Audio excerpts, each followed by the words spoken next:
आज हम पढ़ेंगे क्लास सेकेंड में सब्जेक्ट हिंदी और चैप्टर नंबर फर्स्ट, जिसका नाम है भाषा और व्याकरण। और इस चैप्टर में आज अपन सीखेंगे भाषा की परिभाषा और उसके प्रकारों को, कि भाषा कितने प्रकार की होती है। तो सबसे पहले अपन एक बेसिक समझ लेते हैं, जिसमें सबसे पहले जैसे अक्षर होते हैं जो अ से लगा के ग तक होते हैं।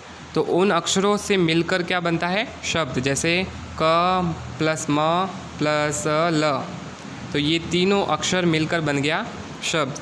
ऐसे ही जैसे ग प्लस र तो घर बन गया, ज प्लस आ की मात्रा त प्लस आ की मात्रा तो बन गया जाता, और ह के ऊपर ए की मात्रा लग गई तो बन गया है।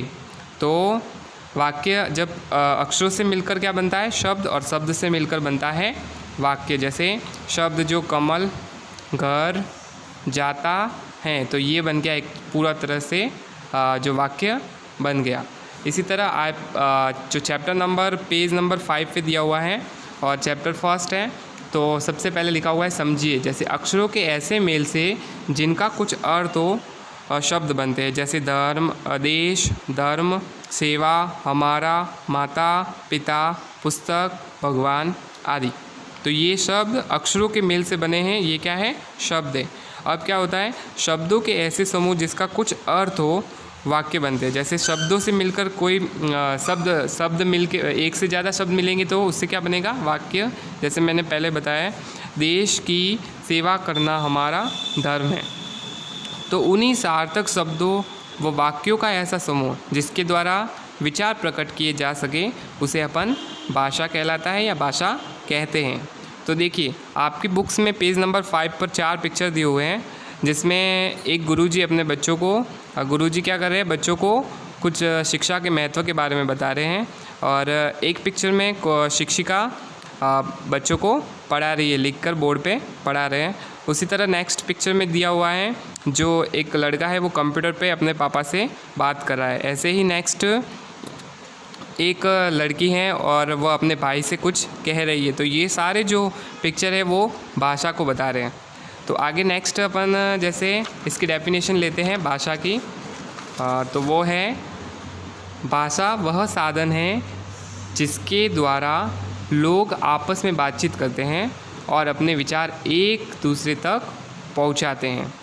आगे जैसे अब अपन को पता चल गया कि भाषा क्या है? एक तरह का साधन है जिससे क्या करते हैं? लोग एक दूसरे से बातचीत करते हैं और अपने विचारों को एक दूसरे तक पहुंचाते हैं। तो आगे नेक्स्ट टॉपिक है भाषा के प्रकार। तो भाषा तो जैसे मेन तो 2 टाइप्स की होती है, जैसे मौखिक और लिखित, लेकिन एक अदर टाइप्स भी होता है। लेकिन आपकी बुक्स में भाषा के 2 प्रकार ही हैं, जिसमें फर्स्ट दिया हुआ है मौखिक भाषा, जिसे अपन इंग्लिश में कहते हैं ओरल लैंग्वेज। तो मौखिक से मतलब ही है कि ओरल, जिसमें अपन मुख से जो कुछ बोलना या कानों से सुना जाता है, उसे अपन क्या कहते हैं? मौखिक भाषा। उसी तरह नेक्स्ट जो भाषा है लिखित भाषा। लिखित भाषा में क्या होता है? अपन कुछ भी लिखते हैं या पढ़ते हैं, जो कुछ लिखा और पढ़ा जाता है वह है लिखित भाषा होती है। और आज का जो मतलब लिखित भाषा होती है। और हिंदी हमारी मातृभाषा भी है और राष्ट्रीय भाषा भी है। तो आज के लिए बस इतना ही। आगे नेक्स्ट हम क्लास में पढ़ेंगे। तो आज का होमवर्क देख लेते हैं एक बार। तो जैसे फर्स्ट क्वेश्चन जहाँ तक हमने इस चैप्टर में पढ़ा है, तो विचारों को सबसे पहला क्वेश्चन दिया हुआ है, उपयुक्त शब्द चुनकर रिक्त स्थान भरिए। तो आपको जैसे यहाँ पर हेल्पिंग बॉक्स दिया हुआ है, जिसमें लिखा हुआ है फर्स्ट में अनेक, संस्कृत, व्याकरण, भाषा और भारतीय। तो सबसे पहले अपन लेते हैं फर्स्ट क्वेश्चन जो अपन ने पढ़ा है आज। तो पहले खाली जगह दी हुई है, फिर आपको लिखा हुआ है विचारों को प्रकट करने का साधन है। तो अपन अपने विचार किससे प्रकट करते हैं? अनेक से ही नहीं करते, संस्कृत से भी नहीं करते, व्याकरण से भी नहीं करते, भाषा से। तो भाषा से करते हैं। तो आपको इसमें फिल करना है भाषा। आगे है नेक्स्ट, जैसे ये जो 2 से लगा के 5 तक जो है वो अपन ने अभी तक किया नहीं, तो वो आगे कल के नेक्स्ट क्लास में अपन करेंगे।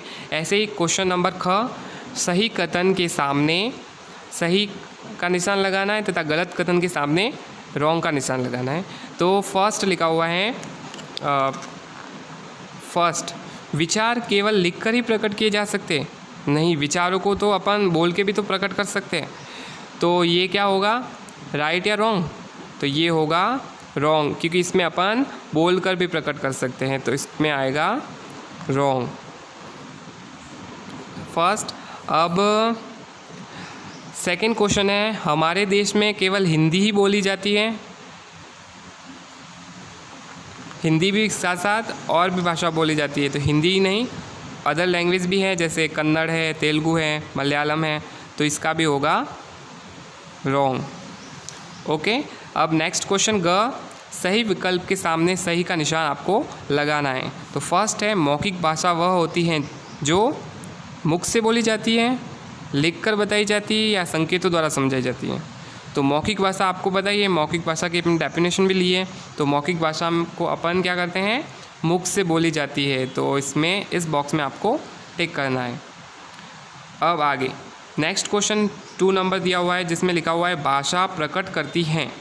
भाषा क्या प्रकट करती है, समाचारों को, संकेतों को या विचारों को? भाषा प्रकट करती है, जैसे कि डेफिनेशन में भी है भाषा की डेफिनेशन कि हम इसमें अपने विचारों को प्रकट करते हैं। तो इसका जो आंसर होगा वो होगा स, और इस बॉक्स में आपको क्या करना है, राइट करना है। नेक्स्ट आपका जो क्वेश्चन रहेगा वो रहेगा सीधा डायरेक्ट ग, निम्नलिखित प्रश्नों के उत्तर लिखिए। तो इसमें अपन ने भाषा किसे कहते हैं, और सेकंड क्वेश्चन है भाषा की आवश्यकता क्यों होती है और भाषा कितने प्रकार की होती है।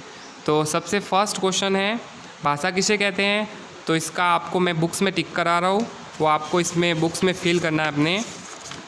तो भाषा की जो डेफिनेशन है वो आपको पेज नंबर 5 पर दिया हुआ है, जिसमें ये वाली लाइन है, सार्थक शब्दों व वाक्यों का समूह, ऐसा समूह जिसके द्वारा विचार प्रकट किए जाते हैं, तो वो क्या कहलाती है, भाषा। तो ये आपके घ क्वेश्चन का फर्स्ट क्वेश्चन का जो है वो आंसर रहेगा, वो आपको बुक में फिल करना है।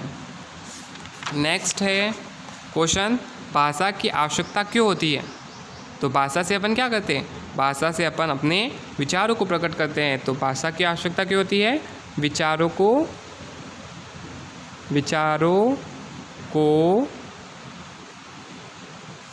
प्रकट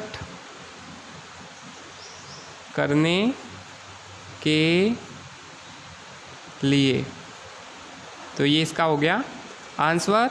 अब भाषा कितने प्रकार की होती है, सिर्फ इसमें आपको प्रकार ही पूछे हैं। तो भाषा कितने प्रकार की होती हैं, 2 प्रकार की, एक तो लिखित होती है, एक मौखिक होती है। लेकिन इसमें आपको सिर्फ टाइप्स ही पूछा है, नाम्स वगैरह नेम वगैरह नहीं पूछा है।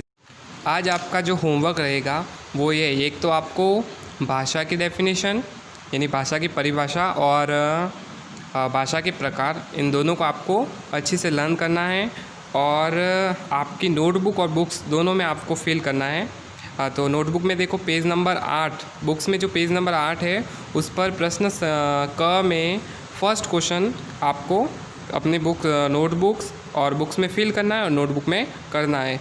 और प्रश्न ख दिया हुआ है जिसमें आपको 1 और 2 दोनों करने हैं। उसी के साथ साथ प्रश्न ग में 1 और 2 नंबर क्वेश्चन को करना है। पेज नंबर 9 पे आपको बुक्स में दिया हुआ है प्रश्न घ, उसमें 1, 1, 2 और 3 तीनों आपको अपनी नोट्स बुक में और बुक्स दोनों जगह पर करना है। और बुक्स अवेलेबल है तो आप ले लें, जिससे कि बेहतर तरीके से आप अपना होमवर्क कर सकें।